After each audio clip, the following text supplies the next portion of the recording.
Hello friends, कैसे हैं आप सब। उम्मीद करते हैं आप सब अच्छे होंगे। ये रही उपन्यास पर क्लास और यह क्लास उपन्यास पर चौथी क्लास होने वाली है। और इस वीडियो में हम लोग देखने वाले हैं प्रेमचंद्र युग के उपन्यासकार और उनके उपन्यासों के विषय। तो सबसे पहले हम लोग इस वीडियो में देखेंगे कि जो प्रेमचंद्र युग है यह कब से कब तक माना जाता है। तो देखिए, सबसे पहले जो प्रेमचंद्र युग है ये 1918 से लेकर 1936 तक माना जाता है। और इसके जो पहले की वीडियो है यानी पूर्व प्रेमचंद्र युग की वीडियो चैनल पर उपन्यास नाम के प्लेलिस्ट में पड़ी हुई है। तो आप पहले उन वीडियो को देखें तब इस वीडियो को देखें, क्योंकि जो वीडियो हम डाल रहे हैं वो एक क्रम से डाल रहे हैं। अब देखिए, सबसे पहले हम लोग इसमें देखेंगे प्रेमचंद युग के उपन्यासों की विशेषता, यानी इस युग में उपन्यास जो लिखे गए उसकी विशेषता क्या थी, किस विषय पर उपन्यास लिखे गए, ये सारी बातें हम इस वीडियो में देखने वाले हैं। तो देखिए, सबसे पहला पॉइंट इसमें है कि समाज सुधार की भावना थी, यानी जो ये उपन्यास इस युग में लिखे गए उसमें समाज सुधार की भावना थी। दूसरा पॉइंट इसमें है कि राष्ट्रीयता की भावना। तीसरा पॉइंट इसमें है कि दलित एवं स्त्री चेतना थी। चौथा पॉइंट इसमें है कि शोषण का विरोध था। पांचवा पॉइंट इसमें है कि चरित्र प्रधान उपन्यासों की रचना हुई है, यानी इसमें जो चरित्र प्रधान उपन्यास है उसकी भी रचना हुई है। अब हम लोग आगे देखेंगे, इसमें है कि मध्य वर्गीय मानसिकता का चित्रण हुआ है, और इसमें जो मध्य वर्गीय है यानी जो गरीब तबका है उनकी मानसिकताओं का भी सुंदर तरीके से चित्रण किया गया है। ये रही प्रेमचंद युग के उपन्यासों की विशेषता। अब हम लोग आगे देखेंगे। आगे देखिए, आगे सबसे पहले हम लोग प्रेमचंद युग जब पढ़ेंगे तो उसमें हम लोग देखेंगे जो प्रेमचंद युग के उपन्यासकार हैं उनका क्रम क्या है। तो हम यहाँ जो भी क्रम ये है ये सारा एक सीक्वेंस में है, यानी सबसे पहले फिर उसके बाद कौन आया, तो ये क्रम में है। सबसे पहले देखिए, इसमें प्रेमचंद जी आते हैं जिनका जन्म 1880, निधन 1936 में हुआ है। दूसरे पे आएंगे जयशंकर प्रसाद, जिनका जन्म 1889 और निधन 1937 में हुआ है।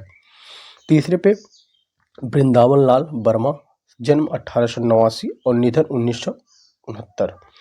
चौथे पे आते हैं आचार्य चतुर्सेन शास्त्री, इनका जन्म 1891 में और निधन 1960 में हुआ है।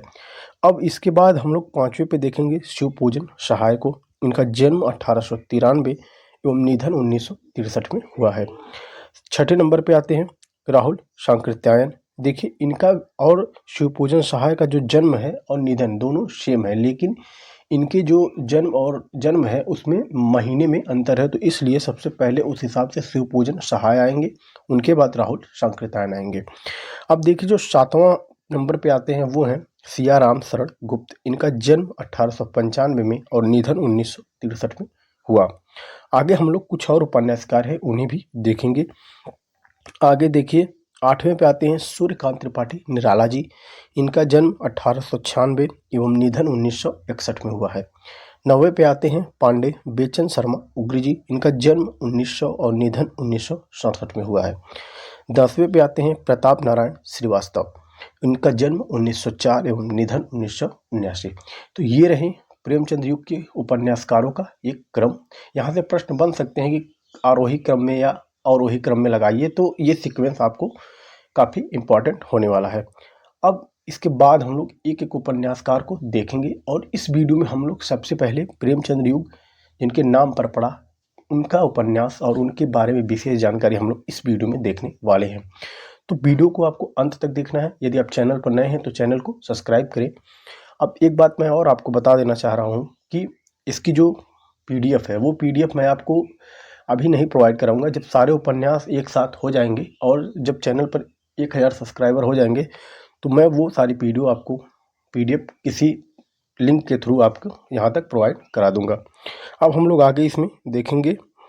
आगे देखते हैं, सबसे पहले हम लोग किसको देखने वाले हैं, प्रेमचंद जी को देखने वाले हैं, और ये काफ़ी इंपॉर्टेंट है, यहाँ से प्रश्न हमेशा बने हैं।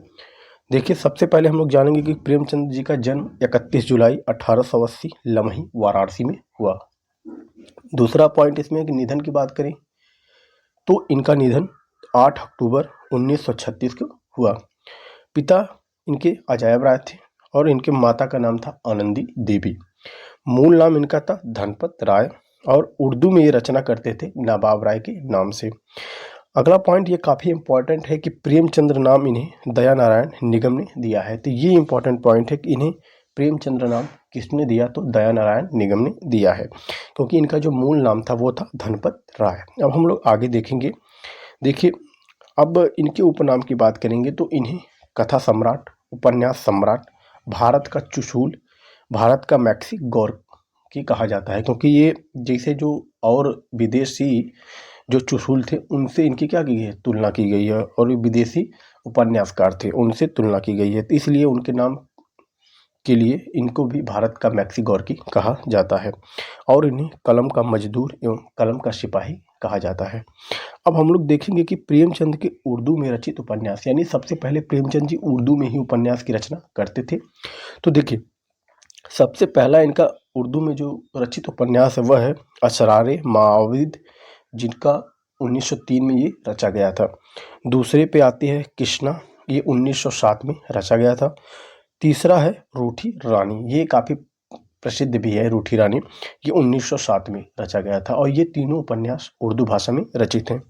अब हम लोग आगे देखेंगे, पहले उर्दू में बाद में हिंदी में रूपांतरण, यानी हम ये जो देखने जा रहे हैं इसमें ये देखेंगे कि जो ये उपन्यास है ये पहले उर्दू में रचित थे, लेकिन बाद में इनका हिंदी में रूपांतरण हुआ है। तो ये यहाँ से प्रश्न बन सकते हैं कि कौन पहले उर्दू में रचित था, किसका बाद में हिंदी में रूपांतरण हुआ। तो इस लिहाज से हमने अलग अलग सेपरेट कर दिया है, ताकि आपको पढ़ने में भी और समझने में भी आसानी हो।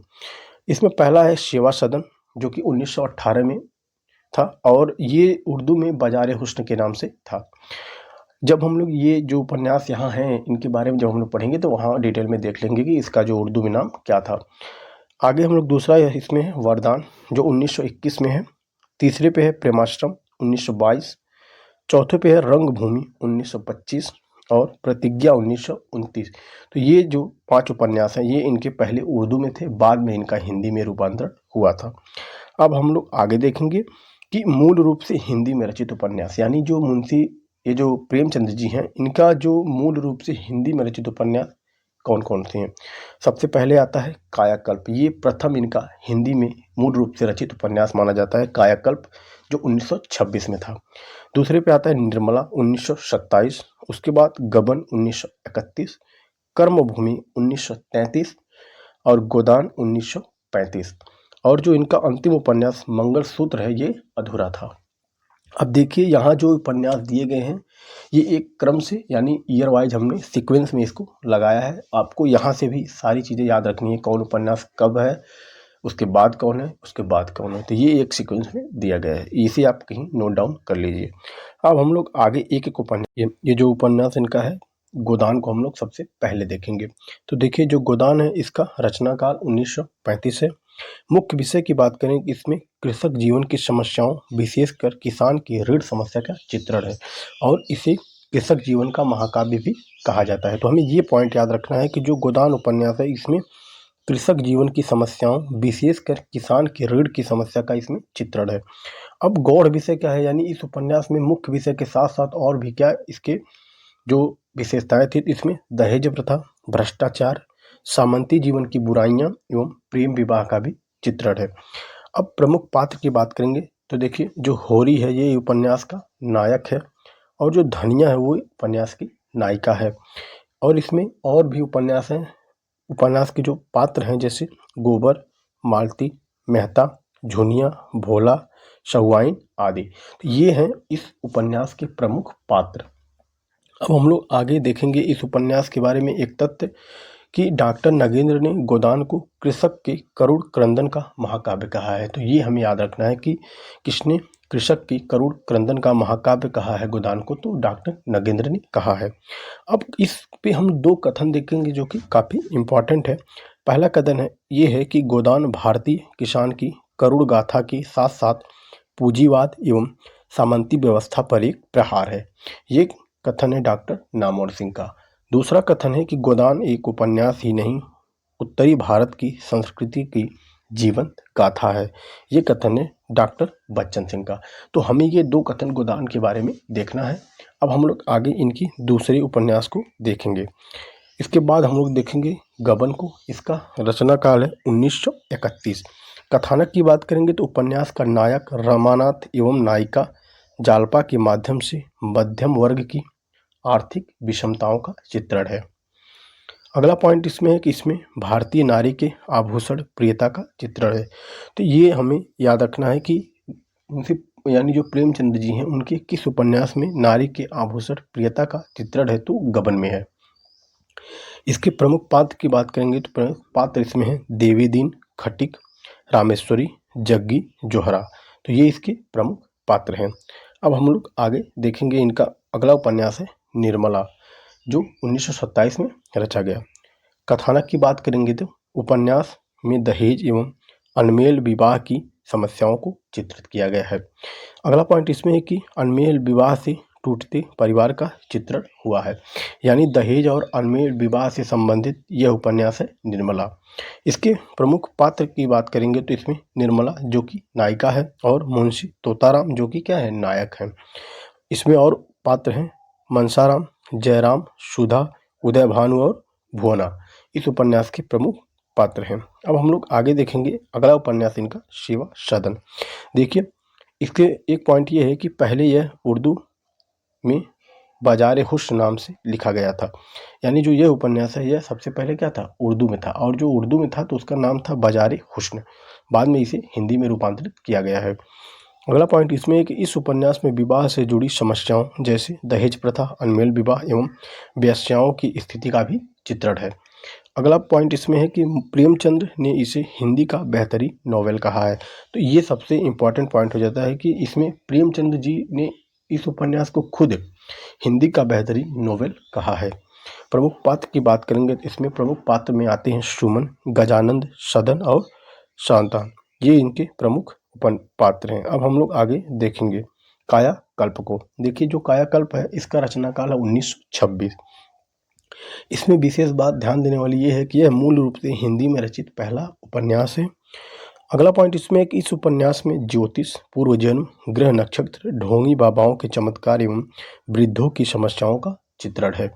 प्रमुख पात्र की बात करेंगे तो इसमें प्रमुख पात्र में नाम आता है चक्रधर का जो कि नायक है, अहिल्या, मनोरमा जो कि नायिका है, महेंद्र सिंह और विक्रम सिंह ये इसके प्रमुख पात्र हैं।